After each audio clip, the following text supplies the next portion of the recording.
दिल बाग बाग हो जाता है उन घड़ियों को याद करके, वो नजारा भी, क्योंकि वहां भी वो याद करते हैं। तो जब बहन कुलभूषण जी, कांता आनंद जी, और उसी दिन हमने वहां जो मूवी लगाई महाराज जी के सतगुरु दर्शन, सभी संगतें बैठी हुई महाराज जी के चरणों में, यहाँ तक कि भागो जी भी, उनके माता जी भी, जितने सभी, सबके दर्शन किए। एकदम चलचित्र की तरह सब कुछ घूमने लगा, और वो उनकी मीठी मीठी ताली और महाराज जी को बुलाने और महाराज जी की याद में साथ साथ भजन बनाकर बोलना। और मुझे अभी ये चल रहा था ना भजन, दिल तो मेरा भी कर रहा था उसके नाचने के लिए।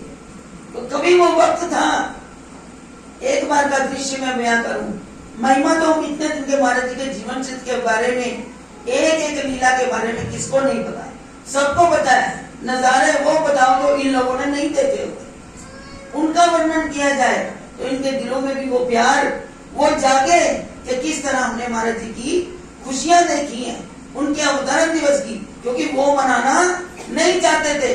बड़ी मुश्किल से, बड़ी विनती के बाद कैथल वालों को महाराज जी ने अवतरण दिवस दिया।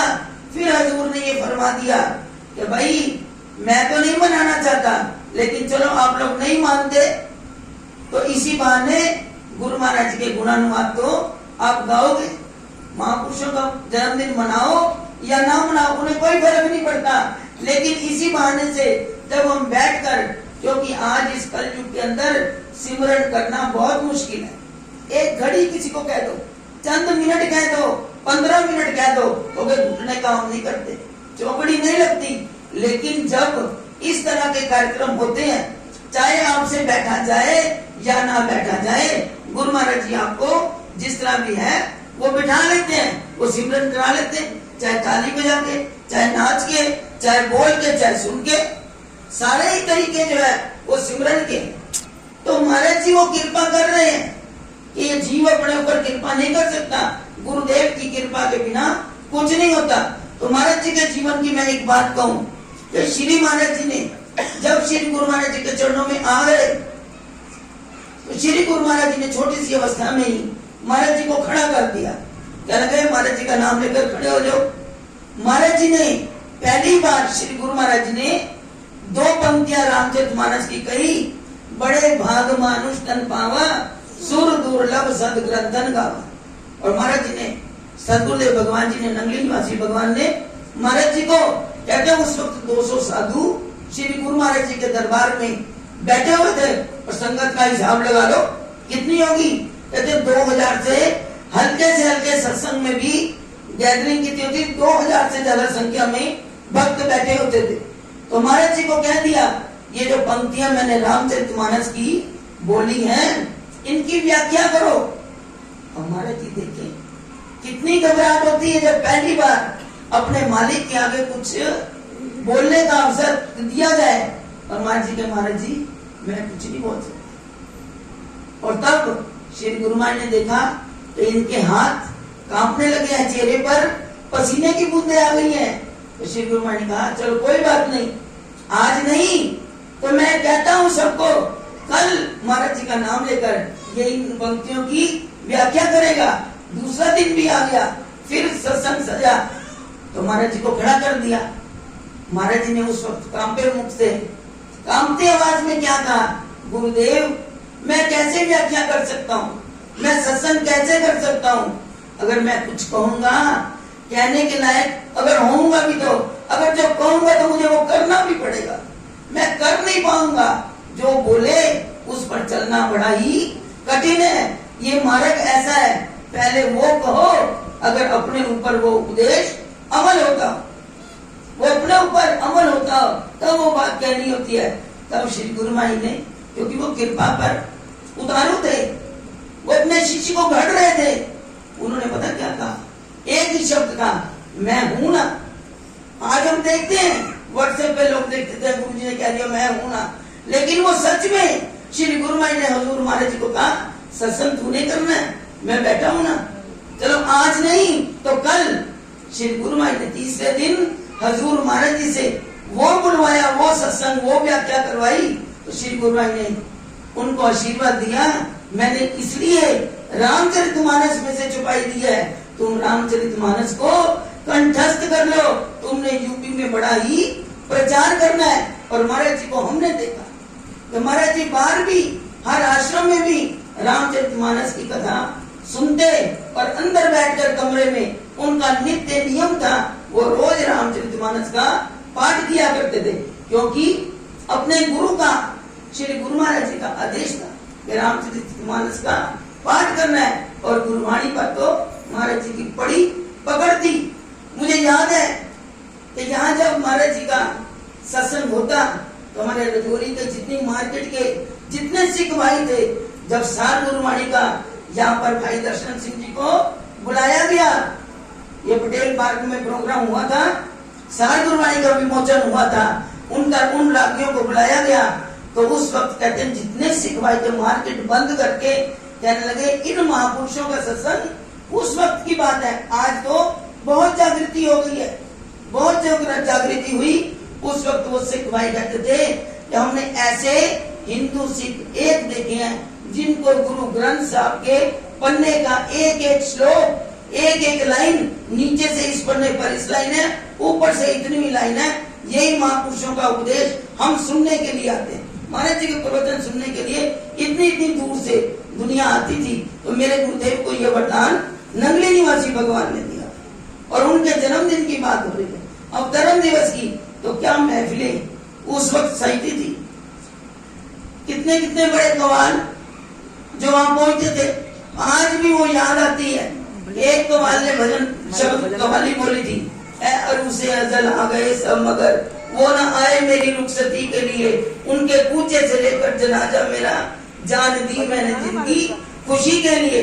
और इससे भी बड़ी और कितने कवाल, इनाम अहमद कवाल, जिसको चाह दर पे बुला लिया, जिस चाह अपना बना लिया, ये बड़े कर्म के फैसले, ये बड़े नसीब की बात है, मेरे नंगली वाले साइया तू बड़ा ही गरीब निवास है। तो वो महफिलें जिनको गुरुदेव भगवान ने दिखाई हो, तो वो बच्चे क्या अपने आप को भाग्यशाली नहीं कहेंगे। तो मुझे याद आ रही थी जब मैं नाचने की बात कर रही थी, एक बार महाराज जी के अवतरण दिवस पर, आप सबको याद होगा, नाले के पास मालिकराम जी रहते थे, मालिकराम जी शायद उनका नाम था, यहाँ रहते थे। तो जब वो आश्रम में कोई भी प्रोग्राम होता था तो वो क्या कहते हैं, ढोल बजा आश्रम में। तो वो महाराज जी के शायद जन्मदिन ही था, तो इतनी मस्ती में वो, यहाँ हमने उनको नाचते हुए देखा, उनका स्टाइल पुराना पाकिस्तान जैसे लोग नाचते थे ढोल के ऊपर, वो वैसा नाचे। अगले साल वो दृश्य हम देखते रहे बड़े गौर से।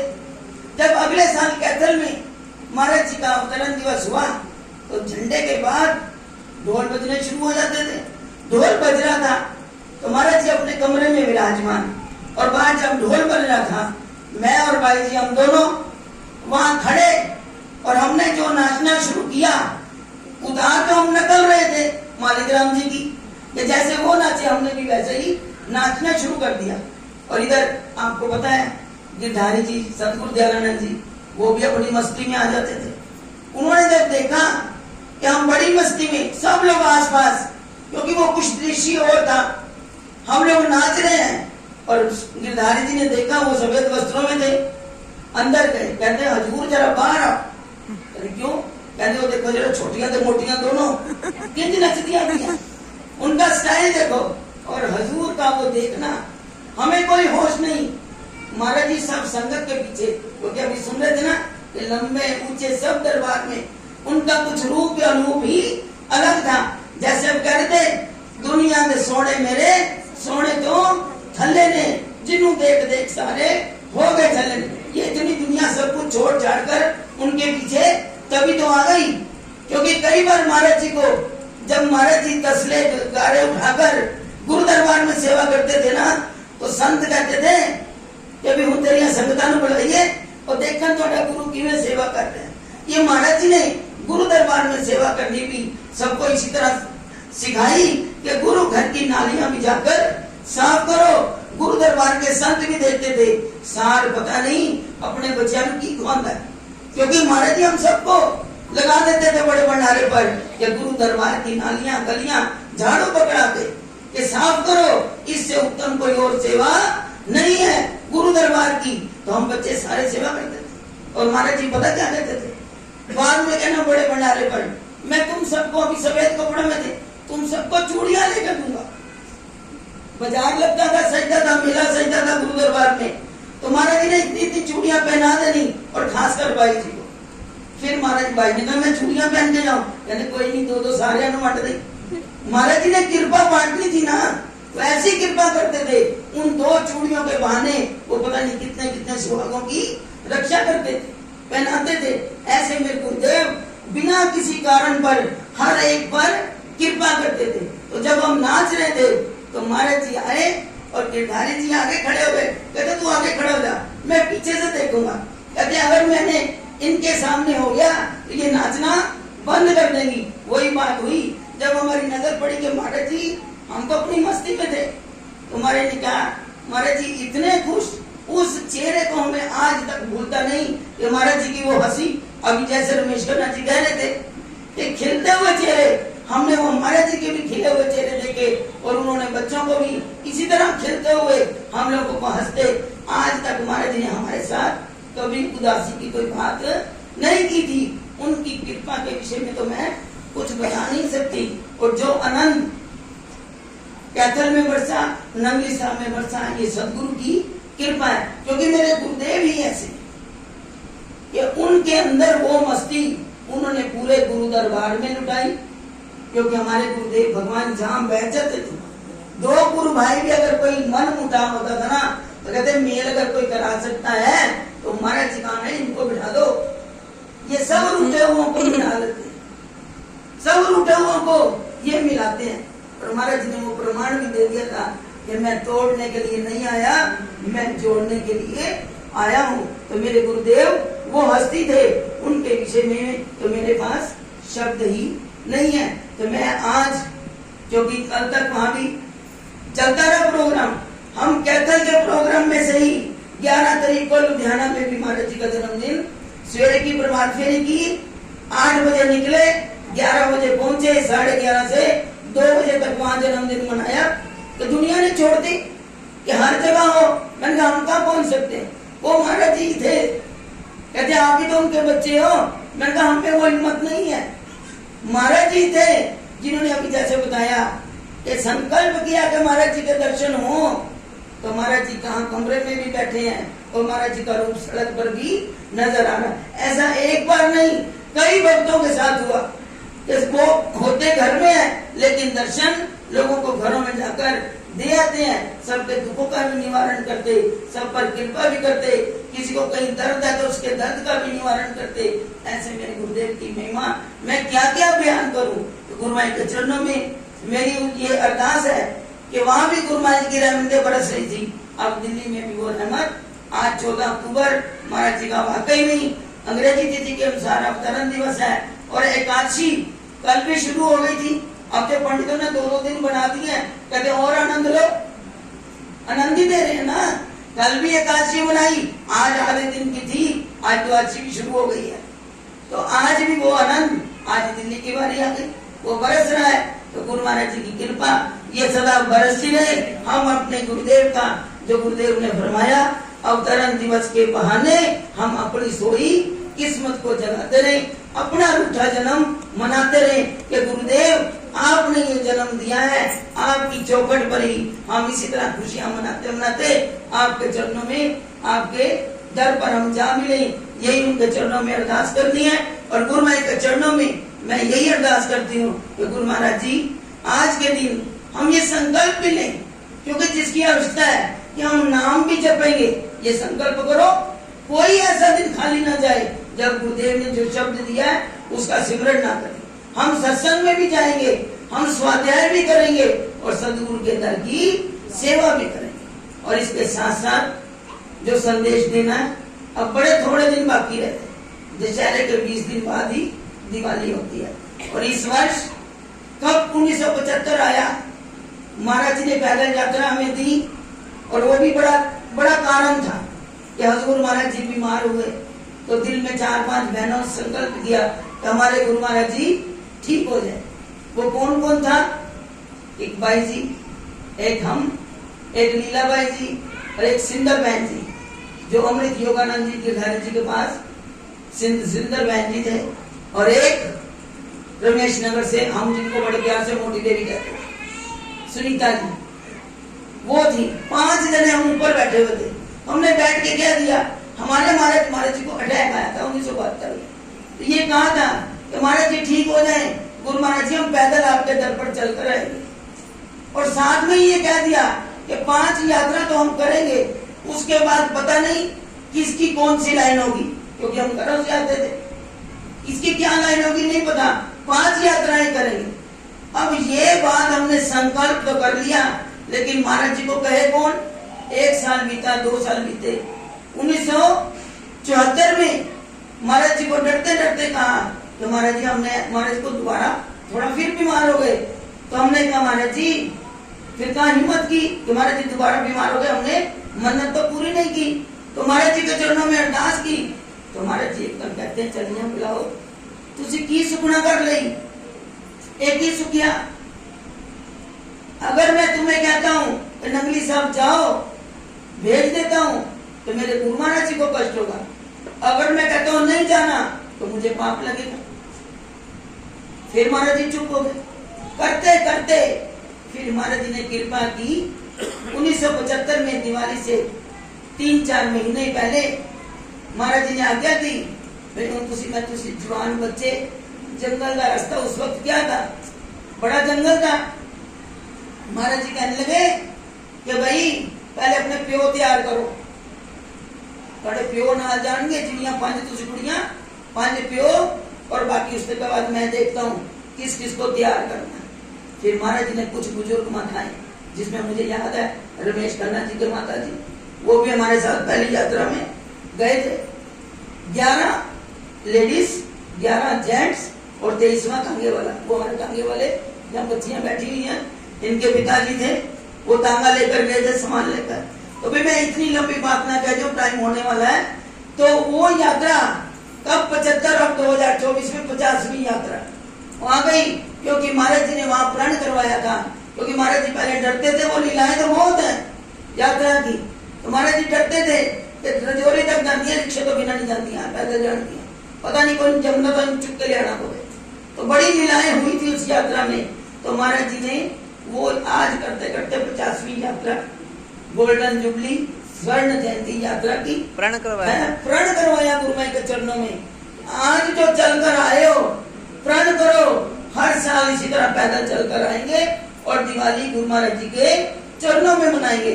और कई परिवार ऐसे हैं अभी तक जो घर में दिवाली नहीं मनाते, घर में बाकी पीछे वाले मनाते हैं, लेकिन जिनसे प्रण करवाया वो आज भी दिवाली, जो अब नहीं रहे उनके बच्चे अब भी एक ना एक दिवाली गुरु माई के चरणों में मना के तब वो वापिस आते हैं। तो महाराज जी का करवाया वो प्रण, और महाराज जी का आशीर्वाद क्या था कि एक दिन दुनिया देखेगी, और आज दुनिया देख रही है। जैसे कांवड़ चलती है ना, ऐसे ही महाराज जी की यात्रा जब चलती है तो रास्ते में दुनिया 36 पदार्थ लेकर खड़ी होती है स्वागत के लिए। तो गुरु माई जी की यात्रा 28 अक्टूबर को 50वीं यात्रा शुरू होगी। यही महाराज जी का आशीर्वाद लेकर सब सवेरे चलेंगे। तो जिसने भी जाना है वो अपनी अभी से तैयारी कर ले, क्योंकि ये फिर होगा बड़ी मुश्किल से आईडी और अपनी आईडी जो है, इस बार कुछ ऊपर से आदेश हुआ है कि अपनी आईडी, वक्त की नजाकत को देखते हुए सब अपनी आईडी साथ में लेकर आए, उसकी कॉपी लेकर। वो जरूरी है, होनी चाहिए कि अपने बच्चों की, अपने भक्तों की आपको पहचान रहे, कोई दूसरा इसमें प्रवेश ना कर सके। तो यात्रा को भी बड़े ध्यान से ले जाना पड़ेगा। जैसा ऊपर से वक्त चल रहा है, जैसी देश की स्थितियां हैं, तो ऐसा हमें भी ऊपर से आदेश हुआ है। तो इसलिए इन चीजों को करते हुए हमने यात्रा में भी शामिल होना है। गुरु महाराज जी बड़ी अपनी कृपा से उसकी यात्रा की तैयारी करवा रहे हैं। तो इन्हीं शब्दों के साथ, इस तैयारी के साथ और महाराज जी के पावन अवतरण दिवस की खुशी में आप सबको लाख लाख मुबारक, बधाई हो। और इसके साथ संचय में न रहे, दिवाली 1 तारीख की है, 31 को अमावस्याएं 2 आ रही हैं, लेकिन हमने भी पढ़ा हरिद्वार से, कई जगह से कैलेंडरों से भ्रमित कर देते हैं, लेकिन वो कहते हैं 1 तारीख को ही दीपावली मनाना उचित है। तो इसलिए संशय में ना पड़े 31 की दिवाली है जी, 31 की पहली की दिवाली गुरु महाराज की जय। आप घरों में जो आना चाहे वो वापिस आ सकते हैं। 31 को हम लोग वहां पहुंच जाएंगे गुरु महाराज के चरणों में। तो ये विशेष यात्रा होगी। आप सबको बहुत बहुत बधाई, मुबारकबाद। और गुरु महाराज जी सदा इसी तरह आपकी झोलियां खुशियों से भरपूर रखें और अपनी भक्ति से भी सदा वो भरपूर करें। बोलो जयकारा बोल मेरे